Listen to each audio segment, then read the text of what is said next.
Richardson Hitchens got a tough fight on his hand against Salas. You know, he showed that he's a hittable fighter. He hasn't quite shown that he's a beatable fighter, but he showed time and time again that he's a hittable fighter. And the perfect person to put him in the ring with to test and see is the guy who stopped and put down Villa. Listen, I thought Villa was a tough competitor. You know, I seen what he did to Rashidi, you know, and like I always say on my takes, you know, I had Rashidi winning that fight before ultimately, you know, he got caught. But, you know, a dub is a dub. You know, you got Rashidi up out of there. Then you went in there with Boots. He got you up out of there. You know, and then you face a guy like Salas and he gets you up out of there. So then you got Salas and Richardson Hitchens. What more could you want? What more could you want? We not knowing Duarte. It wasn't like Duarte put Sims down. It wasn't like Duarte was putting Sims and had them chicken legs, and it wasn't like that. You see what I'm saying? So like I said before, I think this is a good, solid fight for Rich, but it's going to show us where he at. If he not there, he going to show it with this fight because like I said before, you know, his issues is staying on that rope and his lack of mobility. Come on, big guy. You know, for 147 pounds, big guy, long, rangy type of guy. But the only thing is his upstairs is not in sync with his downstairs.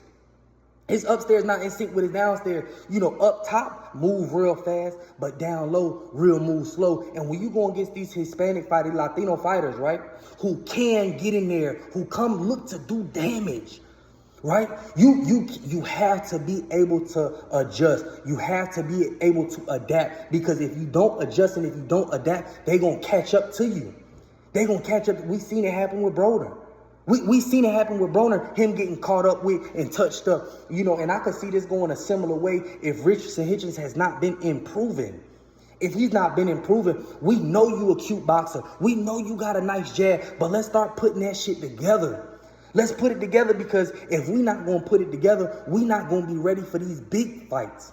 And soon these fans going to call for these big fights. Right now, you still, you know, moving up the rank. You know what I'm saying? You still getting better and you still, but at the end of the day, fans want to see that shit. We want to see that shit. You know what I'm saying? And 147, you know, it look like it's going to be hot. 154 look like it's going to be hot. So either way, however you want to get it, you're going to have to get in there with these guys. And Richardson Hitchens, I want to give him a lot of credit coming from Duarte to Salas. Salas, when you look at Salas overall, his body of work, very dangerous, very mean. He gets scary in there. And the thing with Richardson Hitchens is this here, right? He has the ability to box you, but he can be manipulated in there. He can be tricked in there. He can be manipulated to fight his opponent's game. And that's why I think this fight is a lot closer than people think. Listen, not many people know about Salas. And you don't, that's the thing, that's the beautiful thing about boxing. You don't never have to know about the B level or the C level competition that they going against. You never have to know these guys, but it's possible for them to go in there and win. And like I said, this fight with Richardson Hitchens, it's possible for Salas to go in there and win.